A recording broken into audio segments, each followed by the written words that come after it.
और रूस यूक्रेन युद्ध से जुड़ी बड़ी खबर सामने आ रही है। यूक्रेन की मीडिया के हवाले से बड़ी खबर आ रही है, जहां पर यूक्रेन का दावा है कि उनकी फौज ने रूस के एक और मेजर जनरल को मार गिराया है।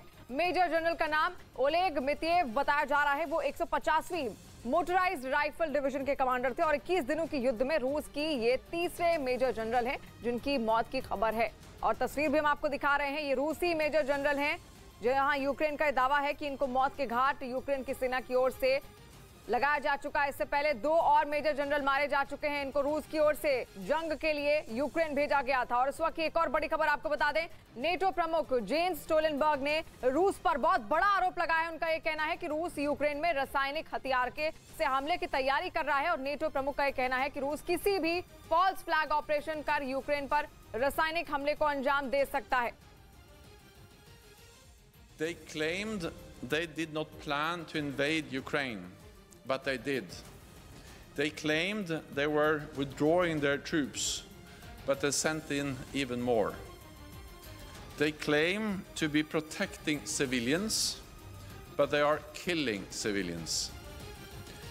Now they are making absurd claims about biological labs and chemical weapons in Ukraine. This is just another lie, and we are concerned that Moscow could stage a false flag operation, possibly including chemical weapons. मिसाइलों ने पहले से ही Kyiv में भीषण तबाही मचाई हुई। Ukraine ने दावा किया कि 20 दिन से कीव पर कब्जे की कोशिश में जुटे रूस ने अब उसके रिहायशी इलाकों पर भारी बमबारी शुरू कर दी। हमले के बाद पूरी इमारत में आग लग गई। इमारत की कई मंजिलों से आग की ऊंची ऊंची लपटें निकलती दिखाई दी। वहां से निकले धुएं ने पूरी बिल्डिंग को काले रंग से रंग दिया। रिहायशी इमारत पर हमले की खबर मिलते ही दमकल कर्मियों की टीम आग बुझाने पहुंच गई, लेकिन कई मंजिलों पर एक साथ आग लगी देखकर उनके भी हाथ पांव फूल गए। जैसे जैसे वक्त गुजरता गया, इमारत में लगी आग और भीषण होती गई। इसके बाद ऊंची सीढ़ियों की मदद से ऊपर पहुंचे दमकल कर्मियों ने वहां पानी की बौछारें छोड़नी शुरू कर दी, लेकिन बिल्डिंग में लगी आग बुझने की बजाय और भड़कती गई और उसने कई और मंजिलों को अपनी चपेट में ले ली। बताया गया कि हमले के वक्त इमारत में करीब 40 लोग मौजूद थे, जिन्हें जिंदा बाहर निकालकर लाना रेस्क्यू टीम के लिए किसी चुनौती से कम नहीं रहा।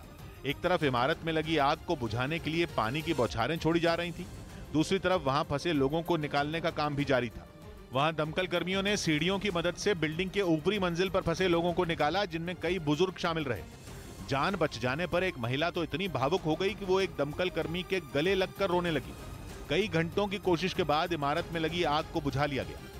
बताया गया कि रिहायशी इमारत पर हुए रूस के इस हमले में 2 नागरिकों की मौत हो गई, जबकि 35 लोगों को बचा लिया गया।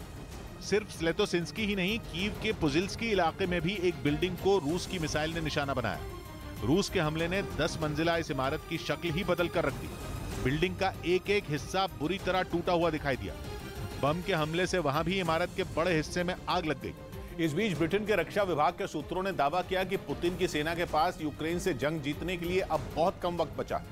यही वजह है कि वो राजधानी कीव पर मिसाइलों से ताबड़तोड़ हमले कर रहा है, क्योंकि ऐसा कहा जा रहा है कि यूक्रेन से युद्ध लड़ रही पुतिन की सेना के पास अब सिर्फ 10 से 14 दिन का गोला बारूद बचा हुआ है। यही नहीं, यूक्रेन की सेना के पलटवार के बाद रूसी सैनिकों की संख्या में भी कमी आने का दावा किया गया और यूक्रेन के जिन इलाकों पर रूस ने कब्जा किया है उसे बरकरार रखने में भी रूसी सेना को मुश्किल हो रही है।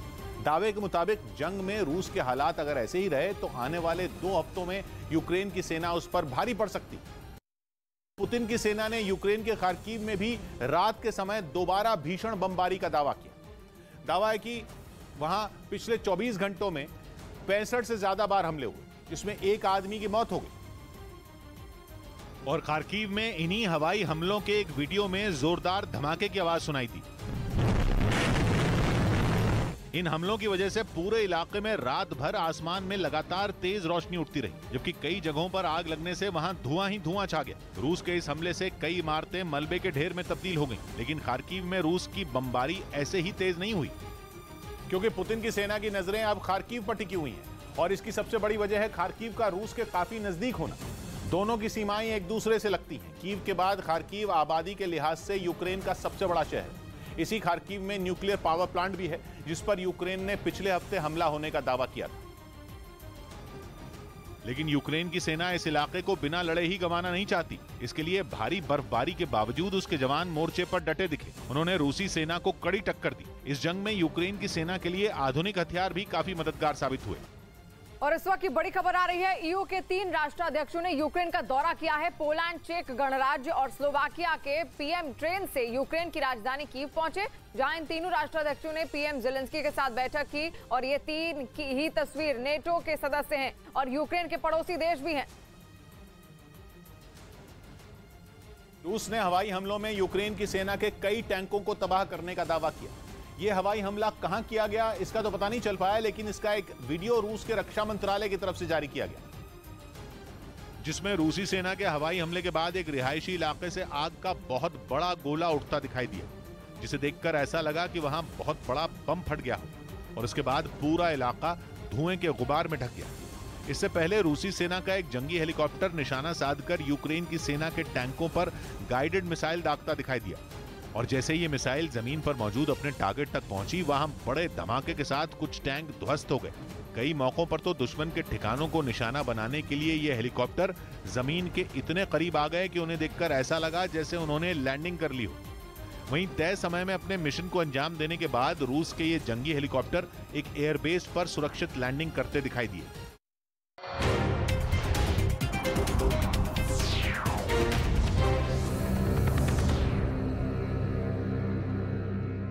में खड़े रूस के कुछ टैंकों को निशाना बनाया गया और फिर मिसाइलों की बरसात की गई। यूक्रेन के इस हमले में रूस के कई टैंकों के परखचे उड़ गए। हमले के दौरान एक टैंक से तो उसके पुर्जे इस तरह गिरते चले गए जैसे कोई खिलौना हो। रूसी फौज के टैंकों को तबाह करने के बाद की कुछ सैटेलाइट तस्वीरें भी सामने आईं, जिनमें जिस जगह पर रूस के टैंकों को नेस्तनाबूद कर दिया गया वहां से धुआं उठता नजर आया। साथ ही आसमान से ली गई इन तस्वीरों में कुछ जगहों पर आग भी लगी दिखी। उधर यूक्रेन की सेना ने रूस पर जवाबी कार्रवाई से जुड़ा एक वीडियो जारी किया, जिसके जरिए यह दावा किया गया कि यूक्रेन रात के अंधेरे में भी रूसी हमलों का मुंह तोड़ जवाब दे रहा है। और सामने आए इस वीडियो में यूक्रेन की तोपें आसमान में गोले दागती नजर आई। यूक्रेन ने मिसाइल बरसाते रूस के लड़ाकू विमानों को निशाना बनाया और आसमान में इतने गोले दागे जिनकी गिनती कर पाना मुश्किल हो गया। इस जवाबी कार्रवाई से वो पूरा इलाका न केवल गूंज उठा, बल्कि धमाकों की रोशनी ने रात के अंधेरे को भी थोड़ी देर के लिए खत्म कर दिया। हालांकि ये पता नहीं चल पाया कि ये वीडियो किस इलाके का है। इस बीच यूक्रेन की सेना ने मारिउपोल इलाके में रूस के एक और मेजर जनरल को मारने का दावा किया। यूक्रेन के मुताबिक अब तक रूस के 3 बड़े अफसरों की जंग के मैदान में जान चली गई, जिसे रूस के लिए एक बड़ा झटका माना जा रहा है। यूक्रेन की सेना ने मारिउपोल में जंग के बीच मारे गए रूसी मेजर जनरल की तस्वीर सोशल मीडिया पर शेयर की, जिसमें जमीन पर बिखरी बर्फ के बीच उनका शव पड़ा दिखा। इसके बाद यूक्रेन के जवानों ने वहां तबाह हो चुके रूसी सेना के टैंकों की छानबीन की। उन्होंने एक एक कर दुश्मनों के हथियार और गाड़ियों की बारीकी से तलाशी ली। फिर अपने दुश्मनों के खात्मे के बाद यूक्रेन के कुछ जवान खुशी मनाते भी दिखे। इससे पहले भी यूक्रेन ने रूसी सेना के मेजर जनरल विताली गेरेस्मा और आंद्रेई सुखोवेत्सी के जंग में मारे जाने का दावा किया था। उधर यूक्रेन की सेना ने जंग में रूस की आर्मी के कुछ जवानों को बंदी बनाने का दावा किया। उसने बंदी बनाए गए रूसी जवानों का एक वीडियो सोशल मीडिया पर भी शेयर किया, जिसमें 2 जवान जख्मी हालत में जमीन पर गिरे दिखे। उनके हाथ और पैर बंधे हुए थे, साथ ही उनके चेहरे पर चोट के भी काफी निशान दिखाई दिए। लेकिन तब भी यूक्रेन के सैनिक इन जख्मी रूसी जवानों से सवाल जवाब करते नजर आए। ज़ेलेंस्की की सेना ने इसी तरह के कुछ और वीडियो भी जारी किए, जिनमें बंधक बनाए गए रूसी सैनिकों को वहां के मीडिया के सामने पेश किया गया। दावा है कि इन सैनिकों ने मीडिया से बात करते हुए अपनी ही पुतिन सरकार का विरोध किया और यूक्रेन पर हमले को गलत बताया। Я жив, меня могли бы убить, но я жив, меня защищают здесь. Единственное, от чего я могу погибнуть, हालांकि इसके बाद सोशल मीडिया पर यह चर्चा भी शुरू हो गई कि इन रूसी जवानों को यूक्रेन की सेना ने डराया और धमकाया और पुतिन सरकार के खिलाफ बोलने के लिए मजबूर किया। वहीं पुतिन की चेतावनी के बावजूद अमेरिका ने यूक्रेन को मदद देने का भरोसा दिया। 2 दिन पहले रूस ने कहा था कि अगर अमेरिका ने यूक्रेन को हथियार देने बंद नहीं किए तो उसे बुरे परिणाम भुगतने होंगे।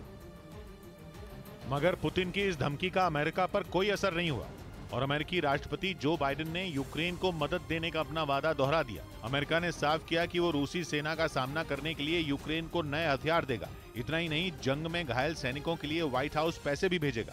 इन पैसों से सिपाहियों के लिए दवा और खाने का इंतजाम किया जाएगा। साथ ही अमेरिका ने यूक्रेन से पलायन करने वाले लोगों के लिए भी अपने दरवाजे खोलने का ऐलान किया। इन सबके बीच अमेरिका ने यूएन और कई एनजीओ के जरिए भी यूक्रेन की मदद करने की बात कही। इस बीच रूस से जंग लड़ रही यूक्रेन सरकार ने क्रिप्टो करेंसी के जरिए मदद लेने का ऐलान किया और चंदा लेने के लिए एक वेबसाइट लॉन्च कर दी।